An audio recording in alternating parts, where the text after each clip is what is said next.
एक बार सूडी समाज का है ना सर, आज जो ये पीसी हो रही है वैसे सोडिक समाज की, क्या कहेंगे कि किस तरह से कल आगाज है? जो चौथे स्तंभ प्रिंट मीडिया, इलेक्ट्रॉनिक मीडिया, आप सभी मीडिया भाइयों को हमारे सोडिक वैश्य समाज की तरफ से बहुत बहुत बधाई और आपको प्रणाम करते हुए आभार देते हैं कि आपके द्वारा हमें संदेश देना चाहते हैं कि 14 दिसंबर 2025 अंतर्राष्ट्रीय सोडिक वैश्य महासम्मेलन प्रतिनिधि सम्मान समारोह का आयोजन ITO स्थित प्यारेलाल भवन नई दिल्ली में किया जा रहा है, जिसकी मुख्य अतिथि दिल्ली प्रदेश की लोकप्रिय मुख्यमंत्री श्रीमती रेखा गुप्ता होंगी। सर, बताने का कष्ट करें कि आखिर यह जो अंतर्राष्ट्रीय महासम्मेलन है, इसका उद्देश्य क्या है? उद्देश्य आज पूरे देश में एक ही लहर चल रहा है, राम राज्य की स्थापना। और राम राज्य की स्थापना को उद्देश्य हम तभी फलीभूत कर सकते हैं जब समाज को एकजुट कर लें। इसी उद्देश्य के तारतम्य को आगे बढ़ाते हुए हमारा सोडिक वैश्य समाज पूरे देश ही नहीं बल्कि विदेशों में भी रहने वाले सारे सामाजिक बंधुओं को हम देश की राजधानी दिल्ली में सबको आमंत्रित किए हुए हैं, एकजुटता दिखाने के लिए कि हमारा राष्ट्रीय स्तर पर जो हमारा योगदान है वो चीज़ को हम पूरे देश के हमारे समाज को हम दिखाना चाहते हैं। हमारा पहचान राष्ट्रीय स्तर पर ही नहीं अंतर्राष्ट्रीय स्तर पर भी। कितने देशों से प्रतिनिधि लोग आ रहे हैं? जी, इसमें भारत के विभिन्न राज्यों, महत्वपूर्ण रूप से बिहार, झारखंड प्रदेश, उड़ीसा, आंध्रा, तेलंगाना, हमारे पड़ोसी देश नेपाल, भूटान, मॉरिशस, अमेरिका, सभी देशों से हमारे प्रतिनिधि पहुंच रहे हैं और पहुंच गए हैं। क्या लग रहा है कि इस बार महासम्मेलन में कितने लोगों की जो है एकजुटता होगी? महासम्मेलन में एकजुटता हम प्रतिनिधियों को बुला रहे हैं, जो राज्य के प्रतिनिधि कर रहे हैं, जो उस राज्य के अध्यक्ष हैं, महासचिव हैं, सचिव हैं, उपाध्यक्ष हैं, उन महत्वपूर्ण लोगों को बुला रहे हैं ताकि यहाँ से जो मंथन होगा समाज को आगे बढ़ाने की, समाज को मजबूत करने की, समाज को एकजुट करने की, वह सब अपने अपने राज्यों में जाकर उस निष्कर्ष को हमारे वहाँ तक पहुँचाएं। सोडिक समाज को किसी राज्य में मान्यता दी गई है और कई राज्यों में नहीं। भाई साहब, इसके लिए क्या मांग रखें? बहुत अच्छा प्रश्न आपने किया है। आपको बताते हुए बहुत ही अत्यंत हर्ष हो रही है कि सोडी समाज को बिहार में विभिन्न राजनीतिक दलों ने विगत विधानसभा चुनाव में कम से 14 लोगों को प्रत्याशी बनाया, जिसमें से 4 प्रत्याशी जीत के आए हैं चुनाव, जिसमें से हमारे अरुण शंकर प्रसाद जी को कैबिनेट मंत्री बनाया गया है, डॉक्टर प्रकाश चंद्र जी को उप दल का नेता बनाते हुए उनको राज्य मंत्री का दर्जा दिया गया है, वैद्यनाथ प्रसाद जी हमारे विधायक हैं, श्वेता गुप्ता मैडम हमारे विधायक हैं, ये सभी हमारे समाज से। दिल्ली की मुख्यमंत्री हमारी चीफ गेस्ट होंगी वैसे समाज सम्मेलन में जी। तो क्या आप सरकार से, दिल्ली सरकार से ये मांग करेंगे कि इस सोडिक समाज का दिल्ली में भी मान्यता मिले और सुविधाएं? जी, पूरे देश में सोडिक समाज की मान्यता है। आप बिहार में चले जाइए, बिहार में OBC में हम आते हैं, झारखंड में चले जाइए OBC एनेक्सर 1 में आते हैं, छत्तीसगढ़ में चले जाइए, सभी जगह, पश्चिम बंगाल में चले जाइए, सभी सरकारों ने, सभी राज्य सरकारों ने हमारे समाज को OBC में लिया है।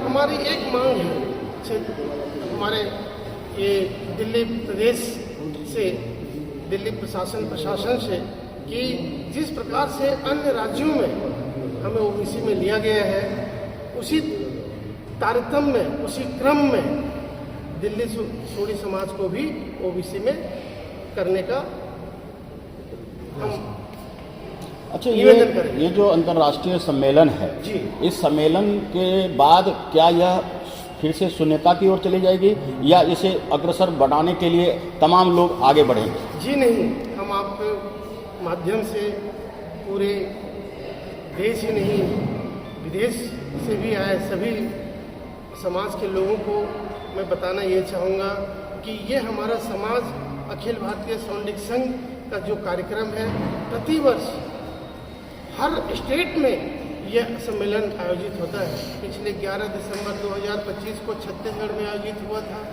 फिर इसके सब आयोजन बिहार के दरभंगा में हुआ था, फिर पटना में हुआ था।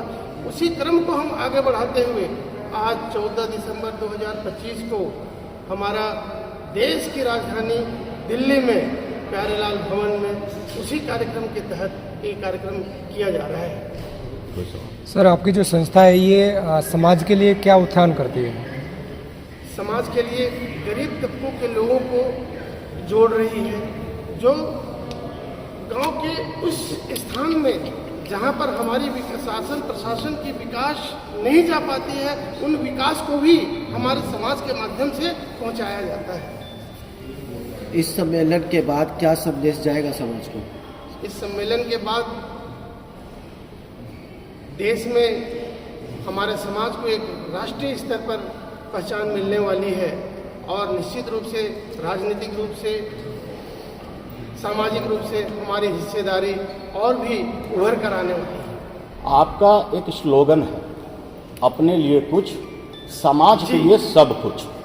इस पर प्रकाश डालिए। तो बढ़ो, अपने लिए कुछ, समाज के लिए सब कुछ, जिसमें पूरी सार छुपा हुआ है कि यहाँ समाज में छोटे बड़े क्या IAS ब्यूरोक्रेट्स कुछ नहीं, अपने लिए तो है ही है, बाकी समाज के लिए सब कुछ। ये हमारा ध्येय वाक्य को लेकर सभी सम्मेलन में आमंत्रित हैं और सब आ रहे हैं और आधे से अधिक लोग दिल्ली में आ चुके हैं। अच्छा शिवरतन जी, आप बताएं मुझे जी कि क्या भविष्य में आपकी राजनीति में भी प्रवेश की कोई संभावना है? नहीं, ऐसा बिल्कुल ऐसा हमारा कुछ वैसा कोई इरादा है नहीं। हमारे सक्रिय जो पार्टी के विभिन्न क्षेत्रों से जुड़े हुए हैं वो अपने राजनीति कर रहे हैं। हमें समाज सेवा करके हम समाज को, हम राष्ट्रीय अंतर्राष्ट्रीय स्तर पर समाज की पहचान को स्थापित करना चाहते हैं। अरुण जी, आपसे एक सवाल है कि आप पिछले कई दिनों से संगठन को मजबूत करने और इस समारोह को सफल बनाने में लगे हुए, कहाँ क्या कठिनाइयाँ आई आपके सामने? संतोष जी, आप लोगों के माध्यम से पूरे देश के स्वजातीय बंधु को बताना चाह रहा हूँ कि ये कार्यक्रम हम लोग 5 महीने पहले विचार किया, प्लान बना, तब से हम लोग निरंतर इस पर काम कर रहे हैं। पूरे देश में शिवरतन जी, श्याम सुंदर जी हर जगह जाकर के लोगों से संपर्क करके निमंत्रण भेजे। पूरी दिल्ली के आयोजन है तो दिल्ली की जिम्मेवारी हमारी ज़्यादा बढ़ जाती है, क्योंकि हमारे घर में प्रोग्राम हो रहा है तो दिल्ली वालों की जिम्मेवारी ज़्यादा है। तो सारी तैयारियां पूरी हो चुकी है, कल सुबह का इंतज़ार है। और आपके माध्यम से जो बताना चाहता हूँ दिल्ली वासियों को, खास करके जो कोने कोने से जो कल आ रहे हैं और इस माध्यम को जो देखें सुने, वो उनसे आग्रह करूँगा कि दिल्ली के प्रतिष्ठा का सवाल है कि पूरे देश से दिल्ली में लोग आ रहे हैं हमारे स्वजातीय बंधु, तो हमको मेज़बानी का जो मिला है तो हम लोग मेज़बानी ही करेंगे और मेहमान लोगों को ऐसा सत्कार करेंगे कि लोग याद करें कि दिल्ली गए थे तो दिल्ली में अच्छी व्यवस्था, भव्य व्यवस्था हुई है। ऐसे आधे से ज़्यादा अतिथि दिल्ली से बाहर से जो अतिथि आ रहे हैं तो सबको होटल्स में जहाँ जहाँ ठहराने की व्यवस्था हमारी टीम लगी हुई है, सबको रूम दे करके सबको शिफ्ट कर रहे हैं। आधे से ज़्यादा हमारे आ चुके हैं। आज रात्रि में सारे मेहमानों को हम लोग रात्रि भोज भी दे रहे हैं पहाड़गंज के होटल में और उनको सम्मान करेंगे।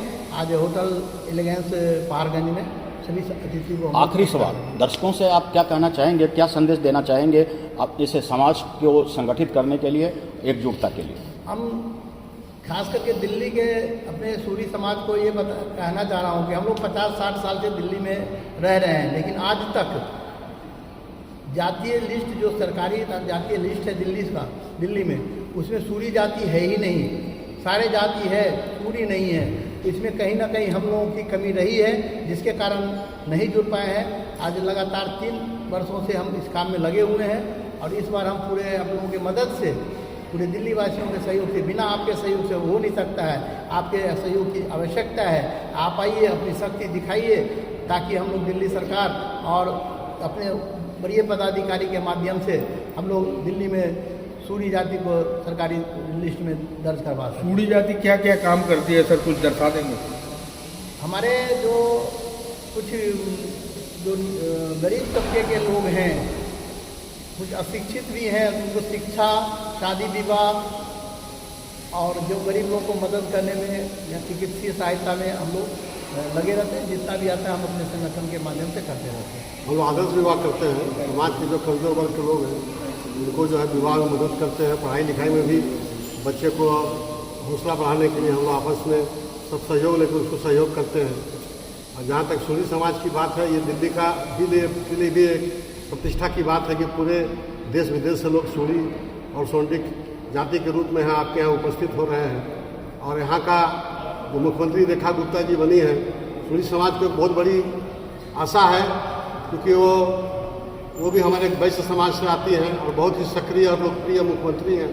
हम लोग सब ये उम्मीद रखे हैं कि आज तक जैसे बंगाल में हम लोग शेड्यूल कास्ट में आते हैं, बिहार में एनेक्शन 1 में आते हैं, ये झारखंड में एनेक्शन 1 में आते हैं, बिहार में एनेक्शन 2 में आते हैं, असम के कुछ जिलों में भी हम लोग जो है एनेक्शन 1 और शेड्यूल कास्ट में हैं। हम लोग का ये मांग रहेगा माननीय मुख्यमंत्री महोदय वो अपने स्तर से ग्राउंड रिपोर्ट लें। हम लोग को जो पता लगा है, दिल्ली में हम लाखों की संख्या में 5 से 10 लाख की आबादी हमारी है, जो कि ठेला खुमचा और छोटे छोटे व्यवसाय करके यहाँ अपना जीवन यापन कर रहे हैं। लेकिन उनका विकास चाहे वो शिक्षा के क्षेत्र में हो या सामाजिक क्षेत्र में हो, तभी हो सकता है कि आप अगर उनको भी एक जो है कुछ आरक्षण उनको दें और उनका हौसला अफजाई करके उनको पढ़ने में आगे बढ़ाएंगे, शिक्षित करें।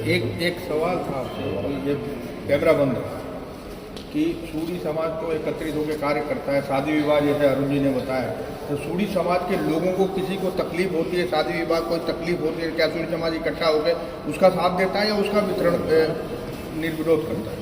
ना, हम लोग समाधान करते हैं। ये सवाल है आपसे, बोलिए, कैमरे चालू करें, बोले आपसे पूछ श्याम सुंदर जी, चालू करें।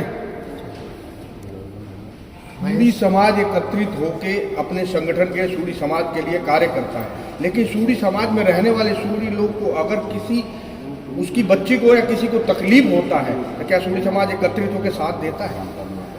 सर्वप्रथम मैं श्याम सुंदर प्रसाद, महामंत्री अखिल भारतीय सोंडिक संघ, और यह जो कार्यक्रम है उसके संयोजक में से एक हूँ। और पूरे इस कार्यक्रम के आयोजकों की ओर से आप सबों का, हमारे मीडिया के भाइयों का अभिनंदन है, क्योंकि आपके माध्यम से ही हमारा संदेश देश, समाज और सरकार तक पहुंच सकता है। इसलिए हम भली भांति अवगत हैं कि आप चाहेंगे तो हमारा यह कार्यक्रम सफल सिद्ध होगा, अन्यथा नहीं सिद्ध।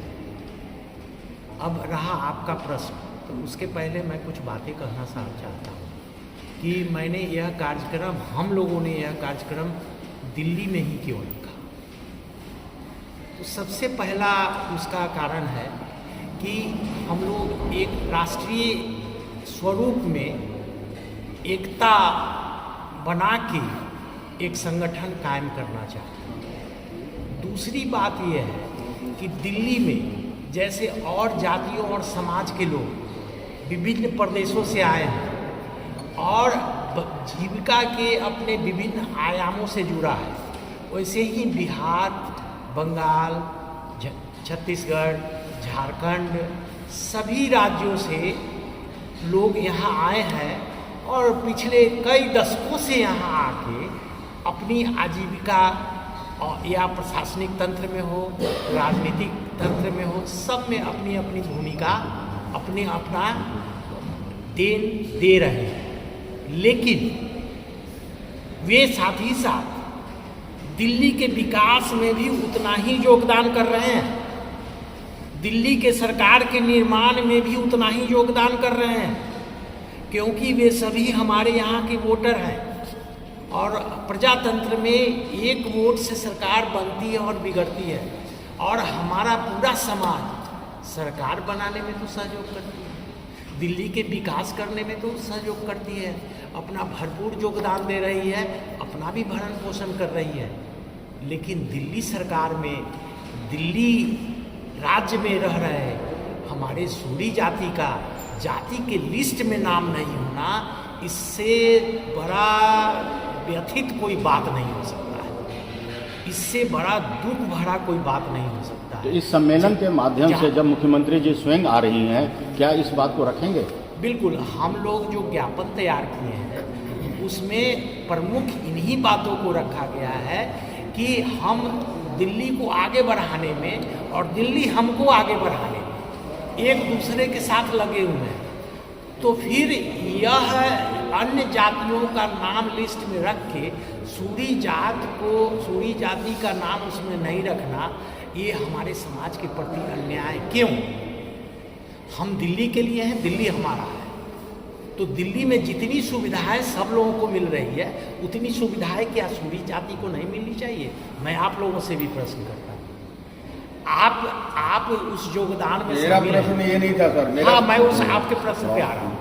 तो सबसे पहला मेरा जो दर्द है और मेरी जो व्यथा है और मेरी जो मांग है, वो यहाँ के जाति के सूची में उसका नाम हो, ताकि शरीर का जैसे सारा अंग विकास करता है और स्वस्थ होता है, तो एक स्वस्थ परिवार का निर्माण होता है, और स्वस्थ परिवार से स्वस्थ समाज का निर्माण होता है, और तब जाके स्वस्थ देश का निर्माण होता है। तो समाज में हमारा जो कमी है उसको पूरा करें। दूसरी बात आपने जो कही, तो सूरी समाज का संगठन सामाजिक रूप से समाज के हर वर्ग के लिए हर समय 24/7 सहायता के लिए प्रस्तुत रहती है।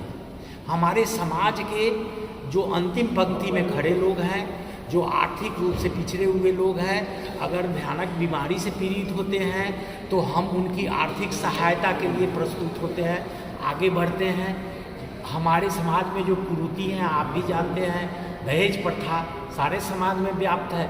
तो हमारे समाज के जो अंतिम पंक्ति में समाज है, परिवार है, उनकी बच्चियों की शादी में जो आर्थिक सहायता की ज़रूरत होती है, हम सभी आगे बढ़ते हैं।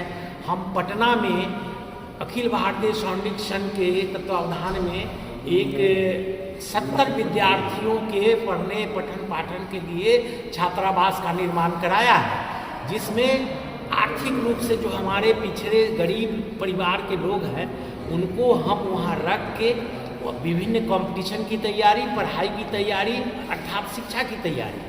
अम्बेडकर जी ने कहा कि शिक्षा वह दूध है, शेरनी का दूध है, जो पिएगा वही शेर होगा।